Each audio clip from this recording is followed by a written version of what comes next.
ये वाला है हरीश और शुभम, इन्हीं दोनों के जरिए सारा इंतजाम किया जाता है। अब सवाल है कि हरीश कौन? इसका जो पूरा नाम है ये हरीश कुमार बालकराम है। ये 23 साल का है और यह भी बहराइच का ही रहने वाला है। इस पूरे कांड में 2 को छोड़ दीजिए तो बाकी सारे के सारे आरोपी बहराइच से आते हैं। पुणे में कबाड़ की दुकान है।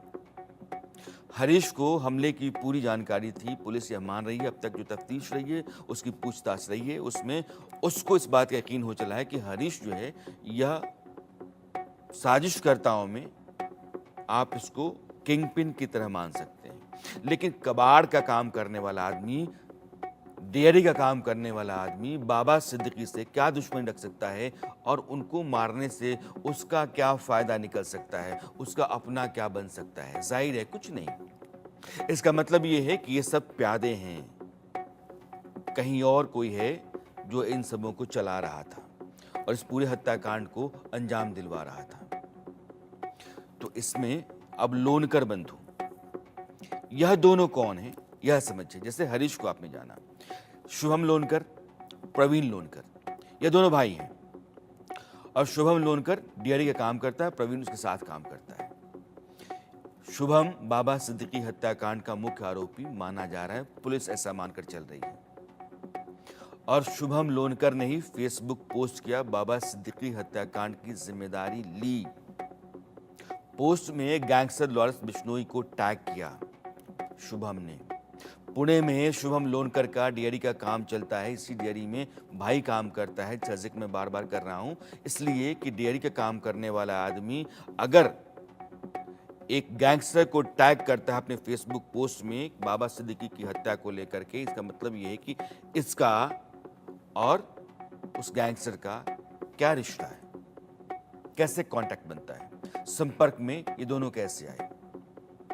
डेयरी में शूटर्स धर्मराज और शिव की भर्ती होती है, यानी कि एक ही जगह लोग हैं, एक कबाड़ी है, एक डेयरी का काम करता है, आपस में मिलना जुलना, बात करना, साथ बैठना, खाना पीना चलता होगा, इसमें कोई दो राय ही नहीं।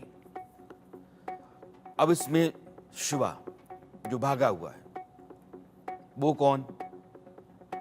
उसका जो पूरा नाम है वो है शिव कुमार गौतम। ये 19 साल का है, बहराइच का रहने वाला है। 6 साल पहले से ये पुणे में रह रहा था, मजदूरी करने के लिए पुणे गया था। 3 महीने पहले धर्मराज को पुणे बुलाया और सितंबर 2023 में मुंबई के कुर्ला में रहने लगा। विनोबा भावे नगर जो मुंबई में है वहां किराए पर रह रहा था और इसका कोई क्रिमिनल रिकॉर्ड नहीं है। इस हत्याकांड में आप देखेंगे तो कुछ ऐसे लोग हैं जिनका पहले का कोई क्रिमिनल रिकॉर्ड नहीं है। अगर आप जिशान को छोड़ दें और गुरमेल को, ये दोनों जो हैं इनका पहले आपराधिक रिकॉर्ड रहा है, ये दोनों जेल काटे हुए हैं, बाकियों का कुछ नहीं है।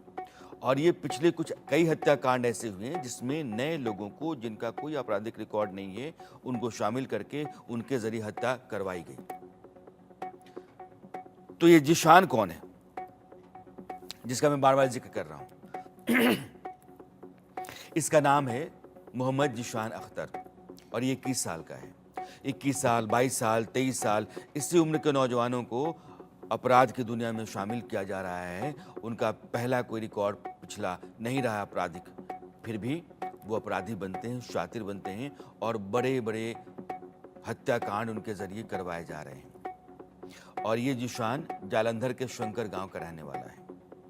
इसका पिता जो है वो मजदूर है, संगमरमर जो बिछाने का काम, टाइल्स बिछाने का काम जो होता है वह काम करता है और इसके खिलाफ 9 आपराधिक मामले पहले से दर्ज हैं। जून में पटियाला जेल से रिहा हुआ था, यानी कि लगभग 5 महीने पहले या 6 महीने पहले, 5 महीने पहले। लॉरेंस बिश्नोई गैंग से इसका कांटेक्ट है, यानी कि जिशान का कांटेक्ट लॉरेंस बिश्नोई गैंग से रहा है, उस गैंग का है। और जेल में गुरमेल भी गया, तो गुरमेल और जिशान इन दोनों की मुलाकातें वहां जेल के भीतर हुई और इसी समय माना जाए गुरमेल भी उस गैंग का हिस्सा हो गया, लॉरेंस बिश्नोई गैंग का। अब गुरमेल ये 23 साल का है, हरियाणा के कैथल का रहने वाला है, कोई आपराधिक रिकॉर्ड नहीं, ऐसा नहीं कह सकते आप। ये पहले ही अपराध अपने चचेरे भाई की हत्या करके जेल काट चुका है और जमानत पर कुछ महीनों पहले 2019 में हत्याकांड हुआ था और कुछ महीनों पहले ही जमानत पर बाहर आया। इसकी दादी अकेली हैं, माँ बाप नहीं हैं और दादी ने इससे रिश्ता तोड़ लिया है। उन्होंने तो यहाँ तक कहा कि अगर पुलिस गोली भी मार देती है तो मार दे, मुझे कोई फर्क नहीं पड़ता है। इसलिए घर वालों के बयान सुनना भी बहुत ज़रूरी है और उन लोगों के घरों में जाना भी ज़रूरी है जो लोग इस कांड में आरोपी हैं। इसलिए पहले आप गुरमेल की दादी को सुनिए कि गुरमेल की दादी क्या कह रही हैं और फिर मैं ये जितने भी लोग शामिल हैं अपराध की दुनिया में आज की तारीख में बाबा सिद्दीकी कांड को लेकर के उनके घर और उनके हालात को दिखाना चाहता हूँ, जहाँ से आपको यह समझना आसान होगा कि इस कांड के पीछे ये सिर्फ प्यादे हैं, कमज़ोर प्यादे, शातिर प्यादे, लेकिन खिलाड़ी कोई और है। पहले गुरमेल की दादी।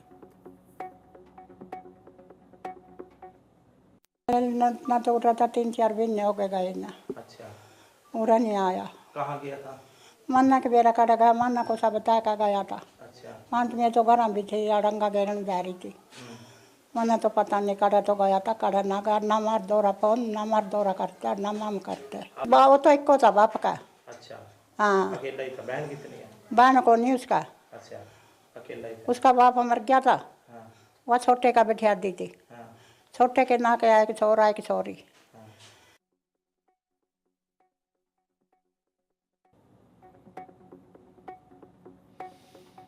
अब बहराइच में ये धर्मराज, अनुराग, ये दोनों भाई हैं और दोनों इस कांड के आरोपी हैं। धर्मराज जिसने जा करके गोली मारी, उसका घर कैसा है